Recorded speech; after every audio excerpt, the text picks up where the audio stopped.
महाराष्ट्र की सियासत में अजीत पवार ने चाचा शरद पवार को संडे का सरप्राइज गिफ्ट देते हुए करारा झटका दे दिया। अजीत पवार ने महाराष्ट्र सरकार में शामिल होने के साथ डिप्टी सीएम पद की शपथ ले ली। अजीत पवार समेत 9 विधायकों ने भी महाराष्ट्र सरकार में मंत्री पद की शपथ ली। इससे पहले अजीत पवार ने रविवार को अपने घर पे विधायकों की बैठक बुलाई थी, जिसे लेकर माना जा रहा था कि अजीत पवार कुछ बड़ा करने वाले हैं। सूत्रों की माने तो अजीत पवार के साथ 40 विधायक और 6 एमएलसी का समर्थन मिला हुआ है। शपथ लेने के बाद अजीत पवार ने अपने ट्विटर अकाउंट के बायो को अपडेट करते हुए डिप्टी सीएम लिख दिया है। वहीं शपथ ग्रहण के बाद अजीत पवार, प्रफुल्ल पटेल और छगन भुजबल ने प्रेस कॉन्फ्रेंस की। उप मुख्यमंत्री अजीत पवार ने कहा कि हमने महाराष्ट्र सरकार को समर्थन देने का फैसला किया है और मंत्री पद की शपथ ली है। विभागों पर बाद में चर्चा होगी। राष्ट्रीय स्तर पर सभी पहलुओं पर विचार करते हुए हमने ये फैसला लिया। हमने एनसीपी के लगभग सभी विधायकों के साथ शिंदे फडणवीस सरकार के साथ आने का फैसला लिया है। हमने शपथ ली है कि अगले कुछ विस्तार में अन्य मंत्रियों को शामिल किया जाएगा। कई लोग हमारी आलोचना करेंगे, लेकिन मैं उससे महत्व नहीं देता। नरेंद्र मोदी साहब के नेतृत्व में ही लोकसभा हो या आगे वाले चुनाव हो, वो सहयोगी पार्टी के नाते, जैसे हम इससे पहले कांग्रेस के साथ जाते थे, तो बीच में हमने शिवसेना के साथ हम 2.5 साल गए, वैसे अभी आगे स्टेट के और देश के जो चुनाव है उसके बारे में हम साथ साथ जाना चाहते हैं। वहीं दूसरी तरफ अजीत पवार के गुट ने भी 5 जुलाई को बैठक बुलाई है। ये बैठक मुंबई में सुबह 11 बजे MIT में आयोजित की जाएगी। इसमें महाराष्ट्र एनसीपी के सभी नेताओं कार्यकर्ताओं को बुलाया गया है। इसके साथ ही इस बैठक का न्योता शरद पवार गुट के नेताओं को भी भेजा गया है। माना जा रहा है कि इस बैठक के जरिए अजीत पवार शक्ति प्रदर्शन करेंगे और इस बैठक में साफ हो जाएगा कि एनसीपी का कौन सा नेता किस गुट के साथ है। वहीं अजीत पवार के पार्टी छोड़ने के बाद एनसीपी चीफ शरद पवार आज पुणे के सतारा के कराड़ जाएंगे। यहां पर वो अपने सियासी गुरु और महाराष्ट्र के पूर्व मुख्यमंत्री YB चौहान की स्मृति स्थल पर फूल चढ़ाएंगे और इसके बाद एक जनसभा को संबोधित करेंगे। इस दौरान पुणे से कराड़ तक का बड़ा काफिला निकालने की तैयारी की जा रही है। इस काफिले में शरद पवार गुट के सभी विधायक और सांसद होंगे। सुबह 8 बजे शरद पवार कराड़ के लिए रवाना होंगे। इसके कुछ ही देर बाद एनसीपी सुप्रीमो शरद पवार ने प्रेस कॉन्फ्रेंस की। उन्होंने कहा 2 दिन पहले प्रधानमंत्री मोदी ने एनसीपी के बारे में कहा था कि एनसीपी खत्म हो चुकी है। उन्होंने भ्रष्टाचार के आरोपों का जिक्र किया। मुझे खुशी है कि मेरे कुछ साथियों ने आज शपथ ली। उनका सरकार में शामिल होना ये स्पष्ट है कि वो सभी आरोप मुक्त हो गए हैं। 6 जुलाई को सभी नेताओं की एक बैठक बुलाई थी, जहां कुछ महत्वपूर्ण मुद्दों पर चर्चा होनी थी और पार्टी के भीतर कुछ बदलाव किए जाने थे, लेकिन उससे पहले ही कुछ नेताओं ने अलग रुख अपना लिया। आज जो कुछ हुआ वो एक विशेष बात है।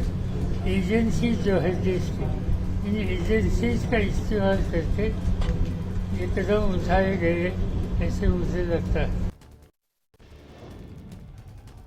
अजीत पवार और उनके साथ 8 विधायकों के एकनाथ शिंदे के नेतृत्व वाली महाराष्ट्र सरकार में शामिल होने पर पार्टी नेता सुप्रिया सुले की प्रतिक्रिया सामने आई। उन्होंने कहा कि इस घटना को लेकर अब तक 24 घंटे नहीं हुए हैं, इसलिए कुछ कह नहीं सकती। समय बीतने दीजिए, सब पता चल जाएगा।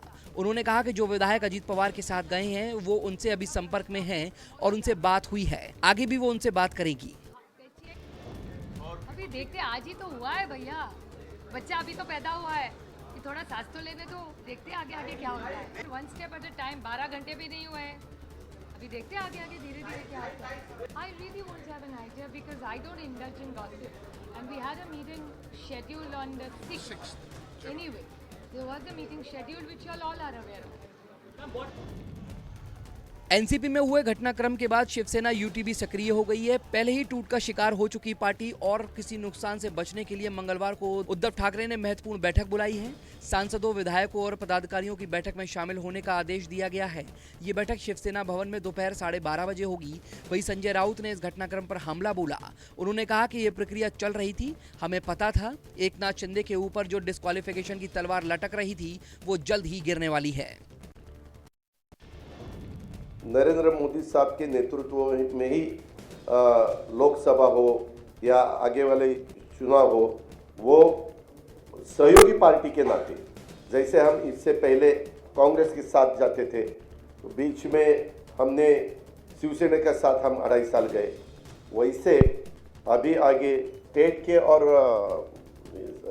देश के जो चुनाव है उसके बारे में हम साथ साथ जाना चाहते हैं। एनसीपी से बगावत कर रविवार को शिंदे सरकार में शामिल हुआ पार्टी के खिलाफ एनसीपी कार्यकर्ताओं ने नारेबाजी की और उनके पोस्टर पर काले पोती। एनसीपी दफ्तर के बाहर बड़ी संख्या में कार्यकर्ता जमा हो गए और शरद पवार के समर्थन में नारेबाजी करने लगे। इस दौरान राजभवन गए नेताओं के पोस्टर पर कालिक पोती गई। एनसीपी कार्यकर्ता ने प्रफुल्ल पटेल, छगन भुजबल, सुनील तटकरे के पोस्टर पर कालिक पोती। इतना ही नहीं, दफ्तर के अंदर लगे नेताओं की तस्वीरें भी हटा दी गई। अजीत पवार के समर्थकों ने रविवार को महाराष्ट्र मंत्रिमंडल में शामिल होने और उप मुख्यमंत्री पद की शपथ लेने के बाद बीड़ में पटाखे फोड़कर जश्न मनाया। बीड़ से धनंजय मुंडे को मंत्रिमंडल में जगह मिली है। धनंजय मुंडे के समर्थकों का कहना है कि वो अजीत दादा के साथ हैं और जो भी निर्णय होगा वो उसे स्वीकार करेंगे। वहीं ऐसा ही जश्न बारामती में भी मनाया गया।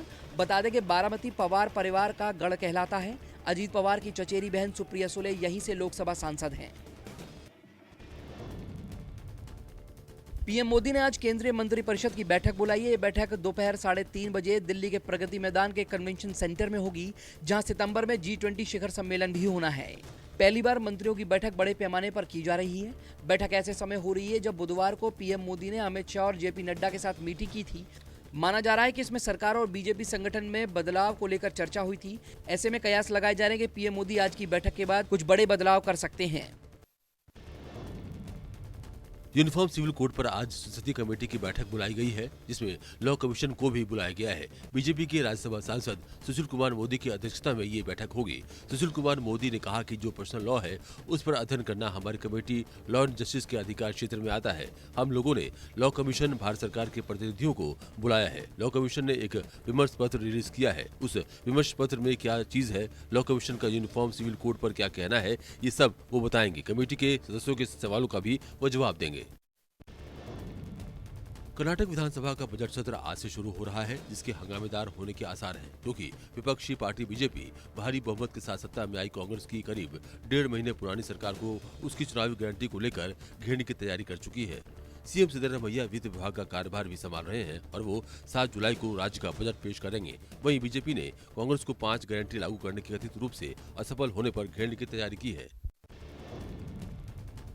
आज सुप्रीम कोर्ट में केंद्र के अध्यादेश को चुनौती देने वाली याचिका पर सुनवाई होगी।